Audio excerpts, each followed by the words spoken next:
নমস্কার, আমি পারমিতা। আপনারা দেখছেন পারমিতার পাকঘর। চপ কাটলেট মানেই কিন্তু বিস্কুটের গুঁড়োর প্রয়োজন আছে। বিস্কুটের গুঁড়ো শুধু দেয়া হয় তা কিন্তু নয়, যে কোনো বিস্কুটের গুঁড়োর সাথে থাকে আরও একটি উপকরণ। সেই উপকরণটা হচ্ছে মুড়ি। মুড়ি এবং বিস্কুটের গুঁড়ো একসাথে মেশালে তবেই কিন্তু চপ কাটলেটের ওপরের যে কোটিংটা হয় সেটা কুড়মুড়ে হয়। তবে দোকানের যে চপ কাটলেট খান সেখানে কিন্তু সাধারণত একটু লেড়ো বিস্কুটের গুঁড়ো মেশানো হয়, কিন্তু এখানে আমি লেড়ো বিস্কুট হাতের কাছে ছিল না বলে সাধারণ বিস্কুটই দিলাম, আর পাউরুটি বা মুড়ি দিলে সেটা কুরকুরে হবে, সে কারণে আমি মুড়ি দিয়ে দিলাম। আর এখানে নিয়ে এসেছি বোনলেস চিকেন, যেটা ভালো করে বেটে নিয়ে এলাম। বোনলেস চিকেনকে ভালো করে বাটলে কি হবে, ওর মধ্যে কিন্তু আর কোনো বাইন্ডিং এজেন্টের দরকার পড়বে না, কারণ চিকেন হচ্ছে নিজেই একটা হার্ড জিনিস, এবং এটা বাটার পরে না এর ভেতরে আপনারা যতটা মিহি করবেন ততটা কিন্তু সুস্বাদু হবে। এবং এরপরে আমি দিয়ে দিচ্ছি কাঁচা লঙ্কা, কাঁচা লঙ্কার সাথে দিয়ে দিচ্ছি কিছুটা পেঁয়াজ। এখানে আমি রাফলি কাঁচা লঙ্কা চপ করছি এবং পেঁয়াজও রাফলি আমি চপ করছি। আপনারা কাঁচা লঙ্কা এবং পেঁয়াজ খুব ভালো করে যখন এটাকে মাখবেন তখন কিন্তু রাফলি পেঁয়াজ থাকলে একটা সুবিধা আছে, হাতের চাপে চাপে পেঁয়াজের রসটা চিকেনটার মধ্যে ঢুকবে, তাতে কিন্তু অনেক বেশি খেতে ভালো লাগবে। এরপরে দিচ্ছি আদা রসুনের বাটা এবং একটু গরম মশলা। এরপরে এক এক করে আমি লবণ, হলুদ গুঁড়ো, লঙ্কা গুঁড়ো, জিরে গুঁড়ো এবং একটু লেবুর রস দিয়ে দিচ্ছি। আর এরপরে অবশ্যই যেটা দিতে হবে সেটা হচ্ছে স্বাদ মতো লবণ, তবে লঙ্কা গুঁড়ো আরও একটু লাগবে আমার মনে হচ্ছিল, সেই জন্য মশলাগুলো আরও আরেকবার করে করে মিশিয়ে নিচ্ছিলাম। এবার নেবার পরে দিয়ে দিচ্ছি তেল। এই তেলের কিন্তু ভীষণ প্রয়োজনীয়তা আছে। তেলটা দিলে যে কোনো চপ কাটলেটটা কি হয়, স্মুথ হয়ে যায়।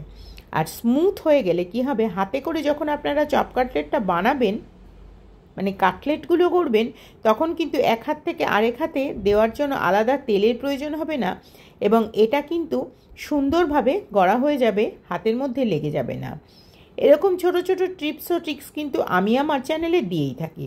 আপনারা আমার চ্যানেলটিকে ফলো করুন এবং তার সাথে সাথে সাবস্ক্রাইব করে রাখুন, আর বেল আইকনটা বাজিয়ে রাখতে ভুলবেন না, কারণ যখনই আমি বেল আইকনটা বাজিয়ে রাখবেন আপনারা, আমি রেসিপি দেয়া মাত্র আপনারা পেয়ে যাবেন আমার চ্যানেলের ইনস্ট্যান্ট নোটিফিকেশান। তাহলে আর দেরি কেন, গড়ে নেওয়া যাক একটা একটা করে কাটলেটগুলো। দেখুন ছোট্ট ছোট্ট সাইজের আমি কাটলেটগুলো গড়ে নিচ্ছি, প্রথমে লম্বা করে, তারপরে এটাকে আমি মাঝারি করে গড়ে নিচ্ছি। এবার আপনারা আপনাদের সাইজ মতন আরও বড় বড়ও বানাতে পারেন, কিন্তু এগুলো ছোট ছোট করে বানিয়ে রাখলে আমার মনে হয় এই সুবিধা হয় যে টিফিন কৌটো করে যদি একটু তুলে রাখা যায় ফ্রিজে, তাহলে যখনই ইচ্ছে যাবে একটি একটি করে বার করে ভেজে ভেজে কিন্তু খাওয়া যাবে। এখন যেহেতু সংসারে মানুষের পরিমাণ কম থাকে, মানে সংখ্যায় মানুষ কম থাকে, তাহলে 4-5টা থাকলে 2-3 দিন কিন্তু চা আরামসে খাওয়াই যায়। বা বাড়িতে হঠাৎ আসা অতিথি বা যাদের বাচ্চারা রয়েছে স্কুল থেকে ফিরলে বা অফিসে টিফিন বক্সে করে এগুলো কিন্তু নিয়ে যাওয়া যেতেই পারে। এবারে দেখুন প্রথম কোটিংটা আমি করে নিচ্ছি, কিছুই না, একেবারে যে মুড়ি এবং বিস্কুটের যে পাউডারটা বানালাম তার মধ্যে দিয়ে দিয়ে ছুরি দিয়ে দিয়ে এটাকে একেবারে একটা রেক্ট্যাঙ্গেল শেপ দিয়ে দিয়ে আমি একটা একটা করে বানিয়ে তুলে রাখছি। আসলে রেক্ট্যাঙ্গেল শেপটা এই কারণেই দেয়া, সাধারণত আমরা যখন দোকানে খাই রেক্ট্যাঙ্গেল শেপেরই কিন্তু আমরা কাটলেটগুলো কিনে খাই, সেটা ফিশ কাটলেট হোক বা চিকেন কাটলেট হোক। এটা একটা মেন্টাল স্যাটিসফ্যাকশান, আর কিছু না। আপনারা আপনাদের মনের মতন সাইজ বা আপনারা আপনাদের মনের মতন একেবারে সাজাতেই পারেন আপনাদের কাটলেটকে আপনাদের মতন করে। এটাকে গোলও বানাতে পারেন, লম্বাও বানাতে পারেন। যাই হোক, আমি রেক্ট্যাঙ্গেল করে বানিয়ে রাখলাম।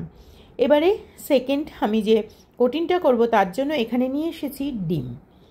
ডিমটা কিন্তু চিকেনের বাইন্ডিংয়ের জন্য নয়, চিকেনের ওপরে যে কোটিংটা দেবো সেটার বাইন্ডিংয়ের জন্য। ডিমটা ফাটিয়ে নেবার পরে এর মধ্যে দিয়ে দিচ্ছি লবণ, এখানে অবশ্যই আমি বিট লবণের ব্যবহার করলাম, আর তার সাথে দিয়ে দিলাম একটু কালো গোলমরিচের গুঁড়ো।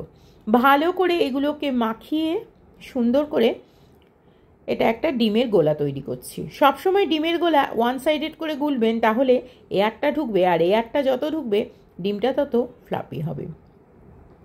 এরপরে দেখুন আমি এই যে পাউরুটি বা মুড়ি এবং এর সাথে এই যে একটু বিস্কুট দিয়ে একটা পাউডার বানিয়ে রেখেছি, সেই পাউডারটার উপর এবার লবণ দিলাম। কেন বলুন তো? সেকেন্ড রাউন্ডে লবণটা দিলে তবে এটা মুখে কিন্তু ভালো লাগবে, সেজন্য এরকম ছোট ছোট টিপস কিন্তু আমি দিচ্ছি, তাই পুরো ভিডিওটার সাথে আপনারা থাকবেন।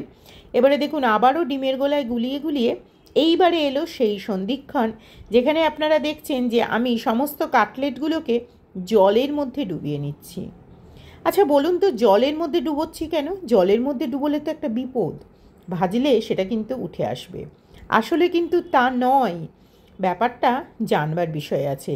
সবসময় কাটলেট বা ভেজিটেবিল চপ যদি আপনারা বা যে কোনো এরকম বিস্কুটের গুঁড়ো বা পাউরুটির গুঁড়োতে যেগুলো মাখান সেগুলোকে যদি জলের মধ্যে চেবান, তাহলে কি হবে? ওটা অনেক বেশি এঁটে থাকবে গায়ের মধ্যে, কোটিংটা একেবারেই খুলে যাবে না। যদি হাতে সময় থাকে একটু শুকিয়ে নেবেন।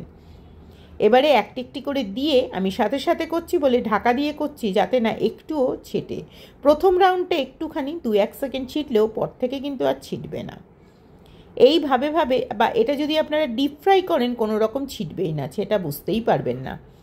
এবারে এটাকে দেখুন আমি ধীরে ধীরে শ্যালো ফ্রাই করে নিচ্ছি।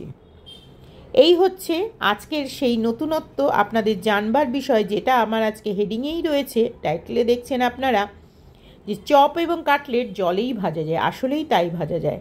আসুন তাহলে এবার পরিবেশন করে নেওয়া যায় সেই সুস্বাদু জলে ভিজিয়ে চপ কাটলেট বা চিকেন কাটলেট। কেমন হলো আমার আজকের রেসিপি অবশ্যই কমেন্ট করে জানাবেন। আজ এই পর্যন্তই। আমি পারমিতা।